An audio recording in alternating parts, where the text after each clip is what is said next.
Chapter 14, The Little Devil.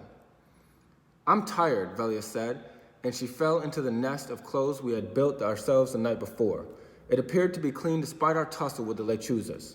There was no sign of the struggle or the mud of last night's rain. Me too, Delia chimed in, joining in the nest. Listen, Odelia, I think we should rest, Juanita whispered, eyeing the twins, whose eyes were closed in genuine exhaustion. I stared at them for a moment, debating. Okay, I conceded, but just for a little while. I don't want you to go to sleep, Peter whined as she watched me and Juanita making ourselves comfortable on the bed of clothes. What if the chupacabras come to get us? There's nothing to be scared of. It's daytime, I said, reaching for Pita. She let me pull her down and lay next to me, burying her face into my side the way she does when we're at home. That's right, Juanita said, rubbing Pita's back for a moment. We'll take a short nap and then move on. See, look at the map. We're here, and there's Hacienda Dorada. We'll be there before the chupacabra has a chance to get us, because he only comes out at night, you know. I watched as Juanita pointed at the short distance on the map. I didn't have the heart to tell them that an inch on the map was a lot of miles on foot, and we might not make it there before nightfall. I'd been overconfident in our ability to walk so many miles at once in such rough terrain when we left Teresitas. After the girls handed it back to me, I looked at the map more closely, and I saw once again that there were no houses or farms between us and Hacienda Dorada. Teresita's husband had drawn many hills and even a creek along the crooked path, but no other signs of human life were depicted on the map. It was both disheartening and worrisome to know we were out here alone with no hope of coming across someone to help us. Odelia, are you scared? Pita asked, lifting her head to look at me. Not right now, no, I said.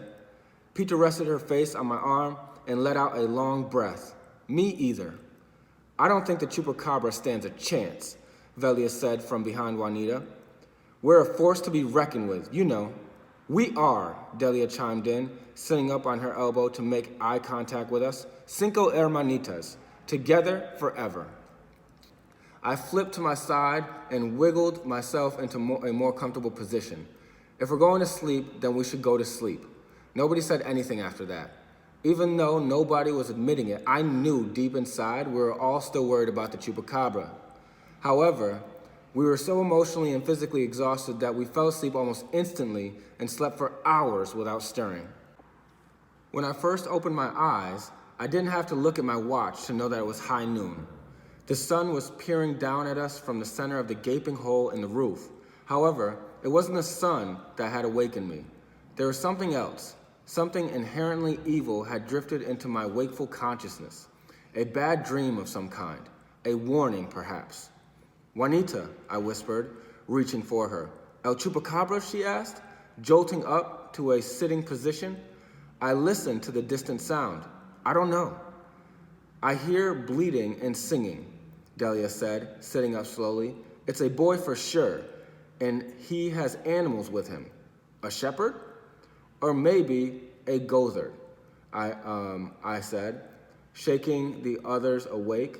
Velia woke up right away, but Pita stretched out on the nest and groaned with her eyes still closed.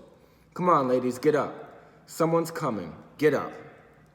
Juanita and I clung to the wooden slat, barring the barn door.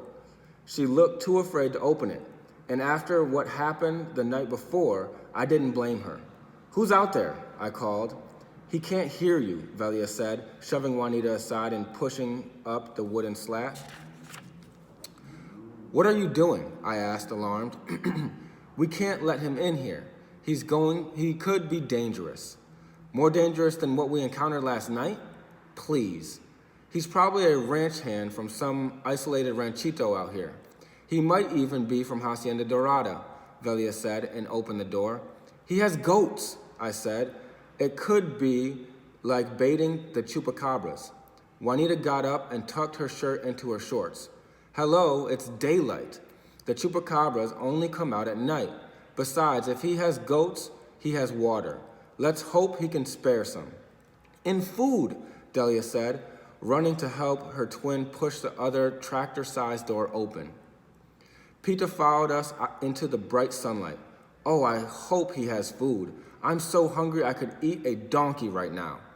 Of course you could, Peter Chupalita, Velia said. Some things never change. Whatever. Make fun of me. I don't care, Peter retorted, shoving at Delia's back. I took a hold of Peter's arm and pulled her behind me as Delia and Velia peered out into the sunlight. I'm not so sure we should be making new friends right now. He could be dangerous. Don't assume the worst, Velia said as she poked her head through the doors. He looks like a very nice boy. See? I couldn't see what Velia was talking about at this angle. I needed to get outside now before the girls rushed headlong into another nightmare brought on by a lack of caution. How many times would Teresita's warnings have to come true before they believed the seer? Once outside the barn, Peter stood behind me, staring at the sorriest sight we'd ever seen. A small, bedraggled boy was coming up the hill towards us with a small herd of goats following behind him. His threadbare clothes were filthy and shredded to the point that I couldn't tell what his t-shirt used to say. His hair was long and stringy. Whole sections of it were clumpy and clung to his head like matted fur, and the parts of it that hung over his eyes and covered both his ears were wispy. Looking at him, it was hard to believe he was a human being. He reminded me of a mangy dog, but he had been singing. And even though we couldn't see his eyes for his shaggy hair, his shy smile confirmed it for us. He was human. Buenos dias, señoritas. The boy looked up at us from behind a lock of that fuzzy black hair, and then shyly looked down again. Hi, I said from a safe distance. Hello. The girls greeted him the way they have greeted a stray dog, with trepidation. Crescencio Aguilar, at your service, the boy said shyly, pushing his hair aside to get a better look at us. The one eye we could see under all that matted hair, his right eye, was warm and friendly, and his smile was genuine. So the twins reached out and shook hands with him. I stepped forward to get a better look at him and regretted it almost immediately because his hands were grubby and he reached over to offer me a handshake. At close proximity, I also noticed he had too much body hair for a boy who couldn't be more than 12 years old. His forearms were hairy, and he even had tiny hairs on his knuckles. This fascinated me in a repulsive kind of way, and I couldn't stop looking at his hands. We are the Garza girls, Juanita said, stepping forth and offering him a welcoming hand. Glad to meet you. You can call me Chencho, the boy said, nodding and greeting to Pita, who eyed him for her usual safe place directly behind me. What are you ladies doing out in this heat? We're heading to Hacienda Dorada, Pita said with surprising confidence. She stepped out from behind me and met Chencho's gaze as she spoke to him directly. But we're running low on water. Do you know how far the nearest creek is? I would say you're about 8 miles away from Ojito Verde, more or less. This is the nearest source of water in these parts. But you can have some of mine if you like, he said, looking sweetly at Pita, who had obviously caught his attention. Pita took the canteen Chencho offered and drank from it greedily. Then she passed it to the twins, who took turns finishing it off. At first, I thought it was kind of strange that Chencho seemed to be attracted to the youngest among us. Most boys reacted to the twins because they're so pretty. But watching Pita interact with him with such self-assurance made me realize she was growing up before my eyes.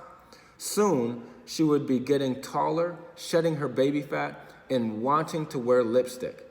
She looked both like Papa and Mama, but she seemed to have inherited the best features from both, so she would be beautiful someday.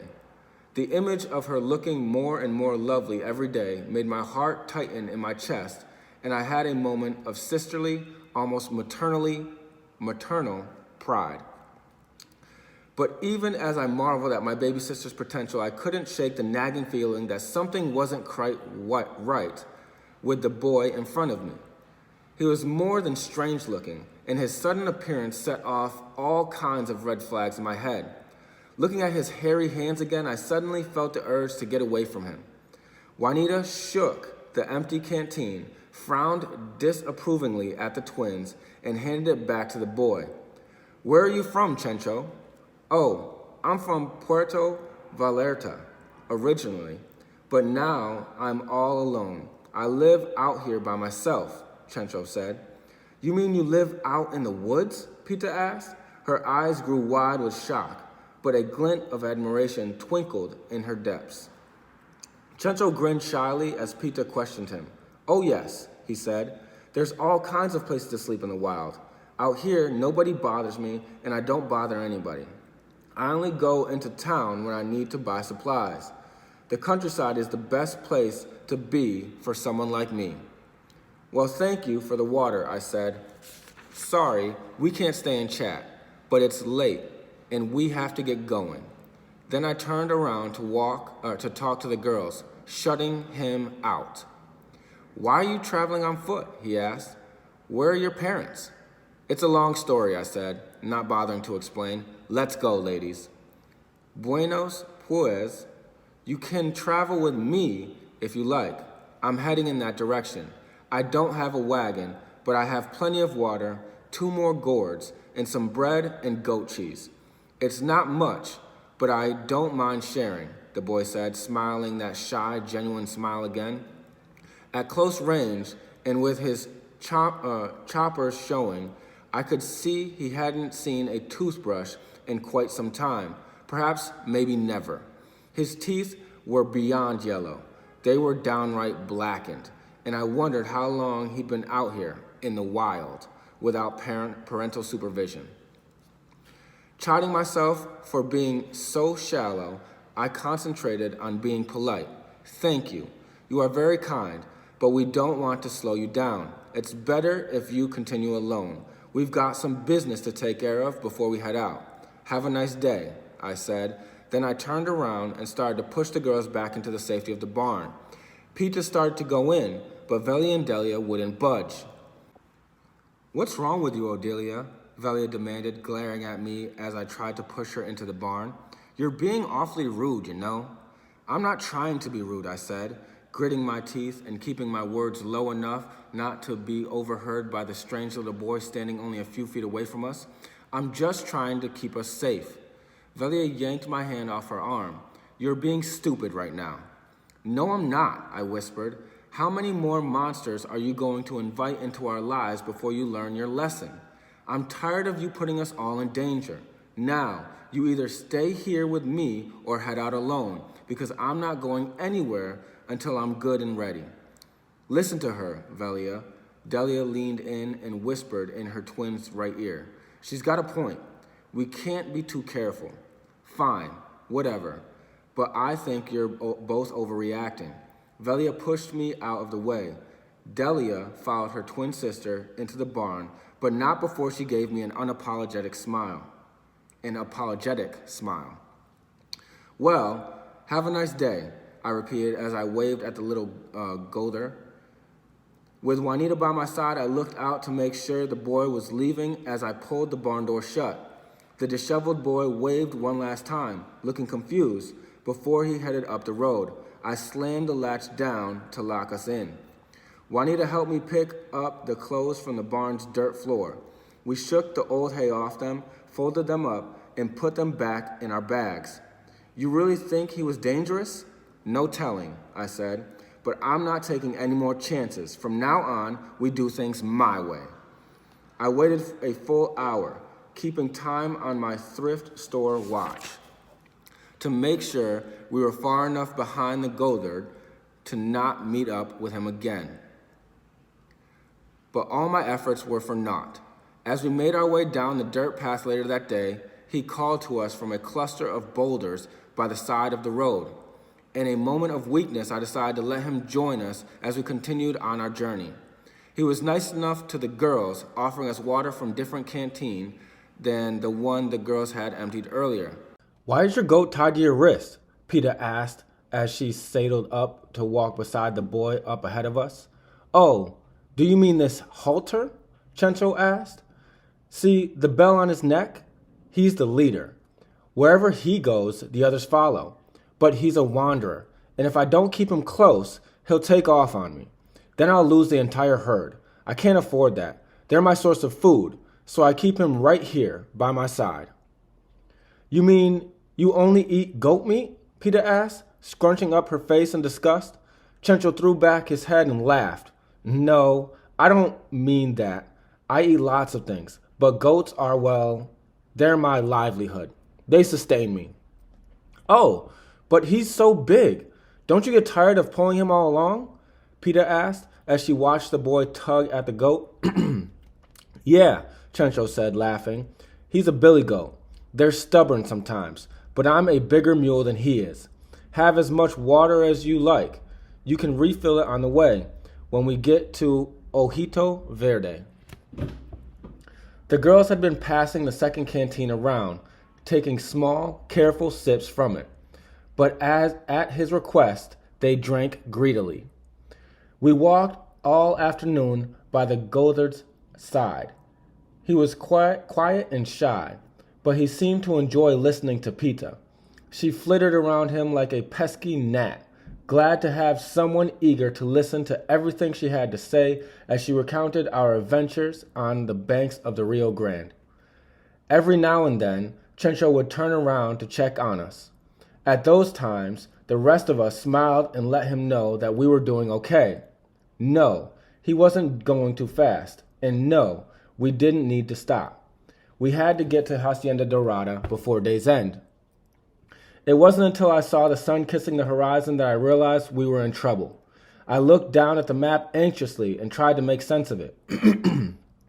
My wobbly legs were telling me we had traveled far, but in actuality, the landmarks showed that we weren't even halfway there.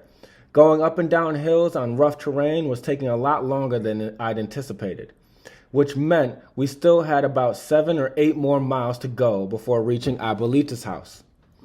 Looking at the 2 hills to the left of us, depicted as twin fists almost touching each other on the map, I wanted to cry. The tiny space on the map between the twin fists and Hacienda Dorada told us we were close, but I knew better. Half an inch on the paper meant we were not going to make it there before dark. We're going to have to stop and find shelter, I said, breaking Peter's joyful stride with my somber words. What? Peter wailed. But you said, it's going to get dark soon, I continued, and we need to find a nice, safe place to rest. Juanita tore the map out of my hands and flipped it around, looking at it from all angles. No, we can't stop. We're almost there. It can't be that much farther. Chencho tugged at the billy goat's rope. Your sister's right. But what about... Peter started. Hush, I said, frowning a warning at her. We'll look for a cluster of trees or maybe an abandoned cabin. I'm sure we'll find a safe place to rest for the night. An abandoned cabin? Chencho asked, stopping to look back at us. I know a good place to rest, up in the Cerro. It's an old sod house from the days of Pancho Villa. Of course, now it only has 3 walls, but it still has most of the roof. I sleep there all the time. Nobody's ever bothered me there. 3 walls? Velia's disbelief shone on her face, and I sympathized with her. Chencho's face suddenly turned red. Well, it's old. A relic. Come on, Peter said, yanking Velia's hand and giving it an encouraging tug. It'll be like camping, only nicer because there's a roof. Well, except that we don't have our sleeping bags. But we can make another nest with our clothes like we did in the barn. We don't have any other option, do we? Juanita asked, and the girls hung their heads defeated. I tried rethinking of ways to get out of this. After all, we didn't know anything about Chencho. He seemed harmless, but I couldn't shake the feeling that his accommodating manner, his eagerness to help us, was masking something unpleasant, something more sinister in him. He didn't look like the chupacabras, The chupacabra was demonic in appearance, not human, so he couldn't possibly be it. But my suspicious mind kept telling me not to trust him too much, to be extra careful around him. We already gotten into trouble too many times when we didn't heed Teresita's warnings. Did she say something I'd forgotten that might help us ward off the chupacabras? Whatever he was, whether a demon in disguise or just a simple goatherd, it didn't matter. I vowed to keep my sister safe from the evil chupacabras. I wasn't going to get any sleep that night. Chencho's face was worse than expected. There were 3 walls all right, 3 broken down sides to what must have been a stone house ravaged during La Revolution. The windows were gaping, crumbling holes. The place was infested with stingweeds and scurrying field mice. And to make things worse, spiders and scorpions peeked out at us from under jutting rocks and fallen pieces of roof. It's one thing to step on them or jump out of their way when you're walking by them, but it's a totally different ballgame to have to sleep among them. Velia and Delia went around kicking debris out of the way with Chencho, who seemed to know exactly where everything was. He pushed aside an array of mesquite branches to reveal the furniture, remnants of a filthy old mattress, 2 metal stools, and an ancient, rusty, pot-bellied stove. He smiled and jiggled a spotted blue coffee pot. Who wants coffee?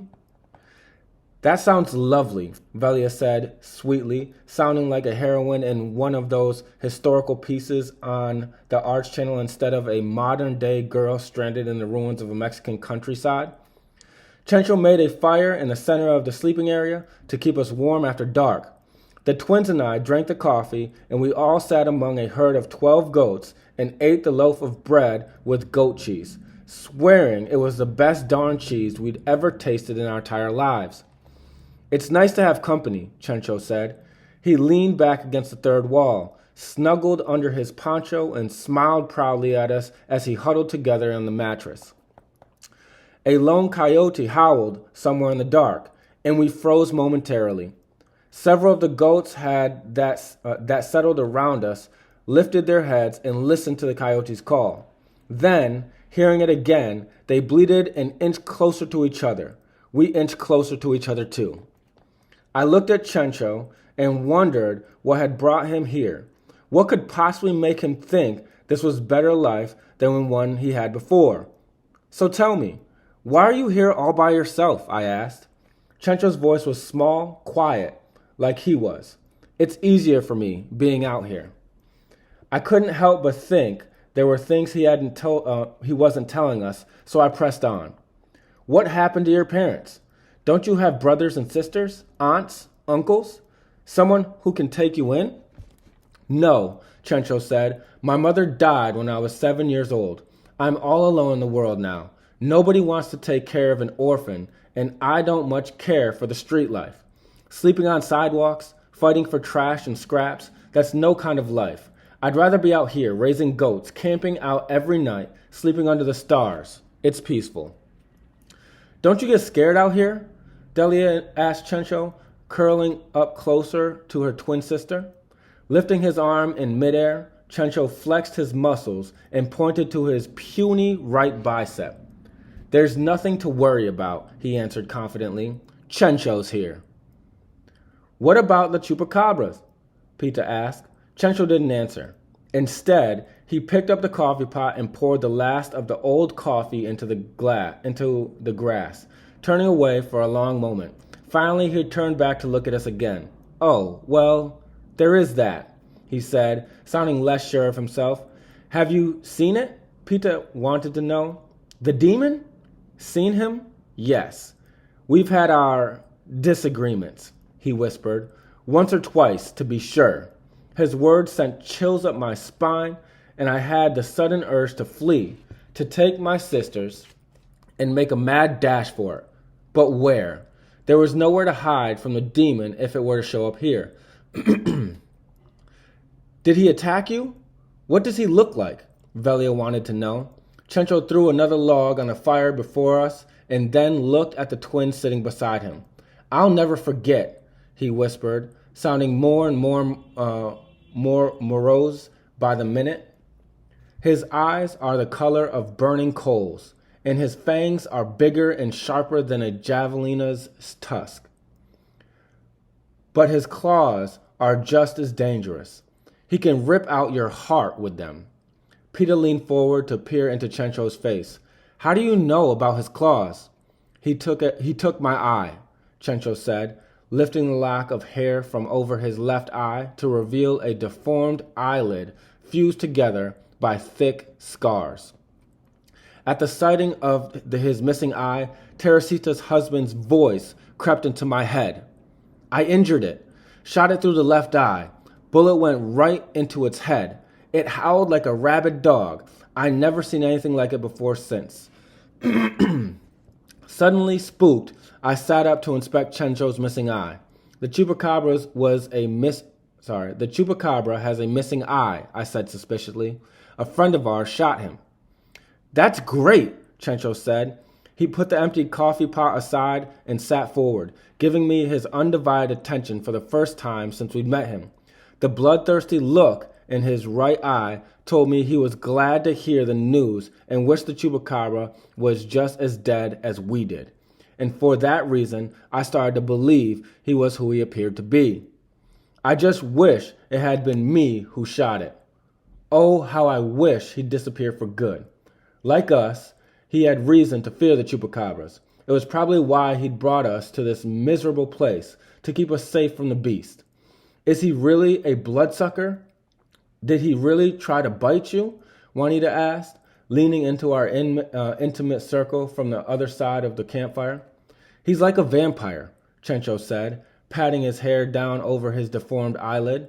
He's bitten my goats and taken several of my kids. He's a thief, a miserable beast, forced to suck on the necks of animals to satisfy his unnatural thirst for blood. Because of his sins against mankind, he'll be hunted by humans for all eternity. Velia's eyebrows rose. A vampire? She asked, disbelief edging in her words. Juanita stood up and paced around the fire before she came to sit between me and Chencho. Well, if he's really a vampire, we can kill him, she said. Nobody can kill it, Chencho said. God knows I've tried.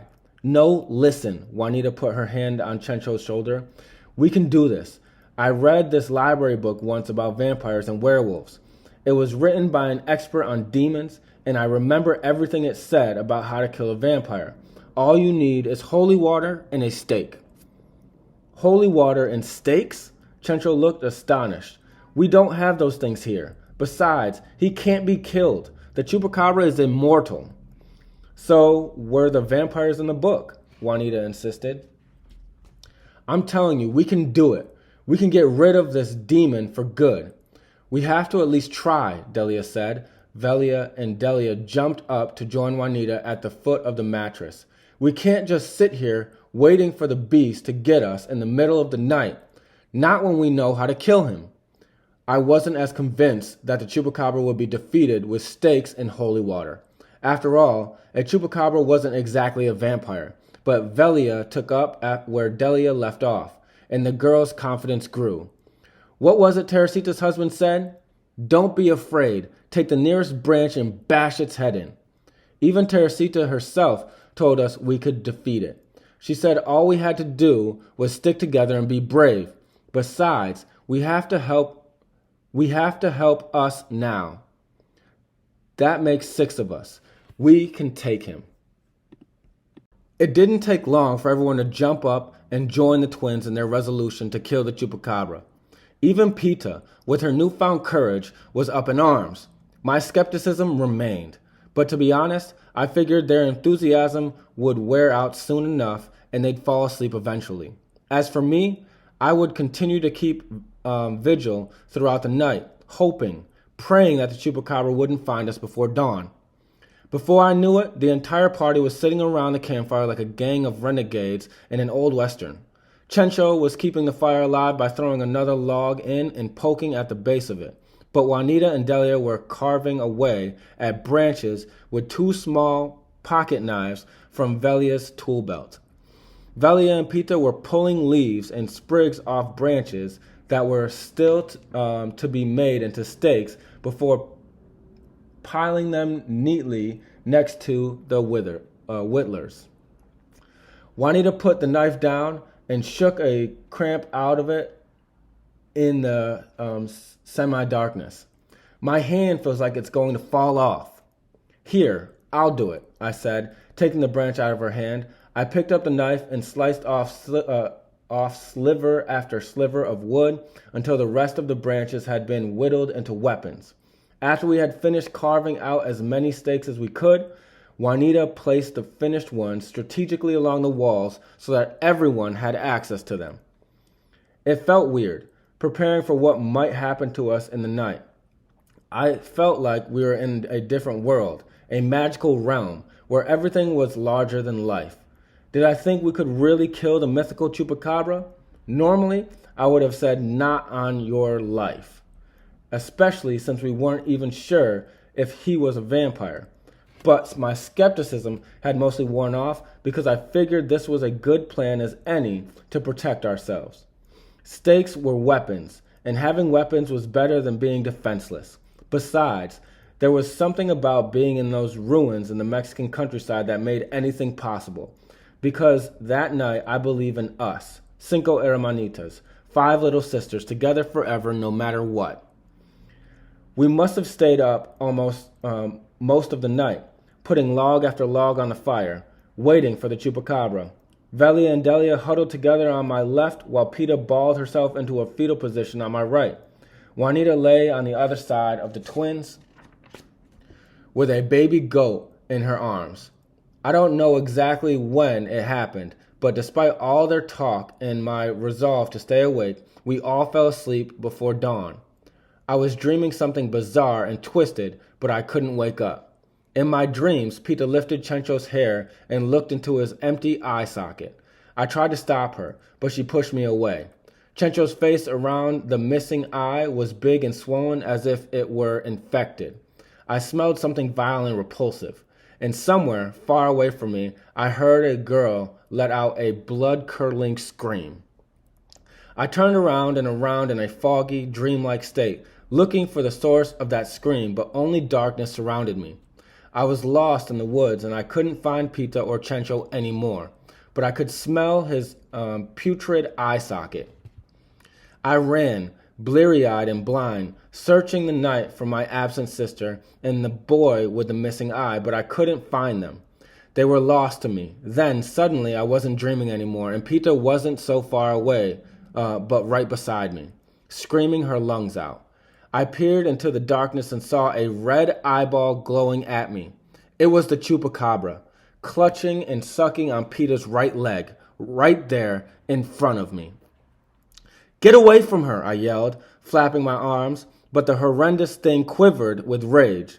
The long, sharp quills running along its back stood straight up, and it expanded its shoulders menacingly. Then it lifted its head, opened its bloody mouth, and hissed at me. Its breath was so potent, so toxic, and it swirled up my nose to make me gag. Pita screamed again. She squirmed and gripped by my arm, trying to kick the disgusting thing away.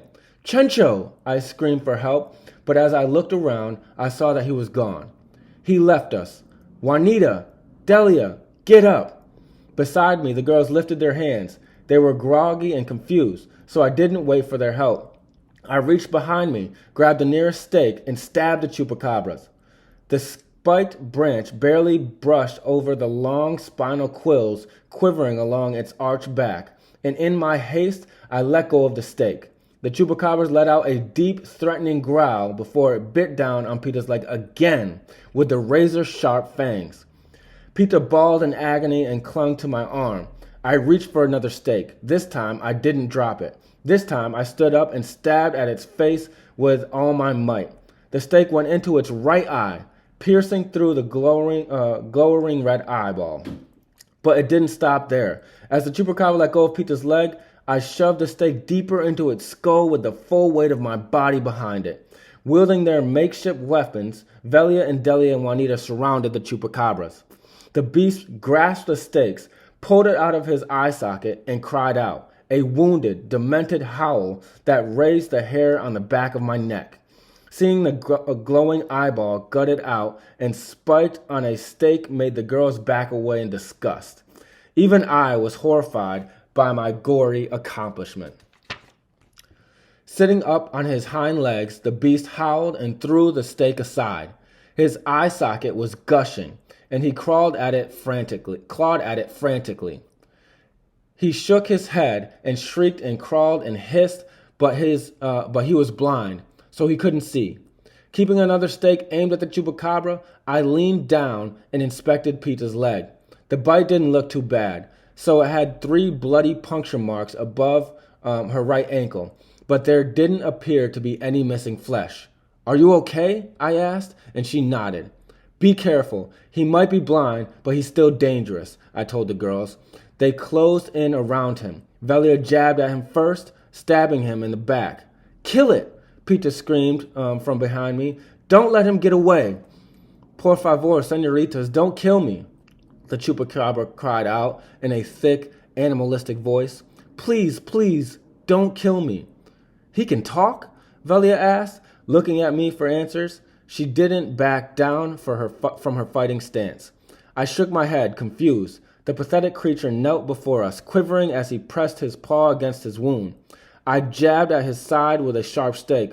Who are you? I demanded. Juanita stabbed sharply at his arm with her stake. What are you? Please, the chupacabra said between sobs. Please don't hurt me. I am Chencho, the boy who helped you. I am your friend. Chencho? I asked. The beast shook as he transformed himself back and forth between his golden self and the grotesque form of the fiendish chupacabras. Is that you? Yes, it is me, Chencho, the semi-demonic boy said. He rocked himself side to side, trying to control his form, which was weakened 1 minute and strengthened the next, constantly shifting between beast and boy. I beg you not to hurt me. It is not my fault. I am not myself tonight. Please let me go. I promise I won't hurt you again. I promise. Who did this to you? I asked, poking him in the chest with the sharp tip of my stake.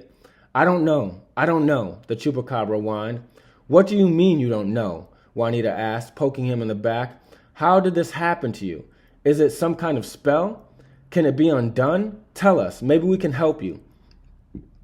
Nobody did this to me, the chupacabra said, his voice low and pained. This is just what I am, what I have always been. I try to control it, but sometimes the beast inside me takes over and I am overcome by the need to feed. Well, you weren't trying very hard tonight, Pita said. She pushed herself back to her good leg, scooting as far away from the chupacabra as she could get. I reached down to help her. When she was sitting at a safer distance, I came back to the chupacabra and started circling him while my sisters kept their stakes at his throat and back. Taking a good look at his quills on his back, I ran my spike along them to test their sturdiness. The action made the chupacabra arch his back like a cat, and he hissed again. You lied to us, I said. You told us you were an orphan, that your mother died. I didn't lie about that, the chupacabra said. He turned his head sideways, following the sound of the traveling voice. My mother was like me, the only other one of our kind I knew. We used to live in the jungle, in a cave high up in the Sierra Madre, happily minding our own business until a group of hunters tracked us down. They set a trap for her. The Metal Gear almost cut off her leg. I stayed with her until the last breath left her body. I wanted to go after them, to kill them, but she made me promise that I would leave the jungle. She wanted me to try to live a normal life, to control my beast and behave like a normal boy. But as you can see, that is easier said than done. So you're some kind of wild animal? I asked. Why didn't the hunters come after you? Why didn't they kill you? Chencho shook his head and cried. His whole body trembled as he spoke and his quills quivered with his sobs. I don't know. They didn't see me. I left before they came back for her. Chencho said, crying and covering his face with his hands. Please, please let me go. Velia pushed a stake at the chupacabra's throat menacingly. What should we do with him? I put a hand on Velia's shoulder to stop her from doing something drastic. We can't kill him, I said. We're not murderers. We have to do something, though, Delia said. He's still dangerous. Please, please, let me go, Chencho begged as he crouched on the ground before us. I am blind. I cannot see you, so I can't hurt you anymore.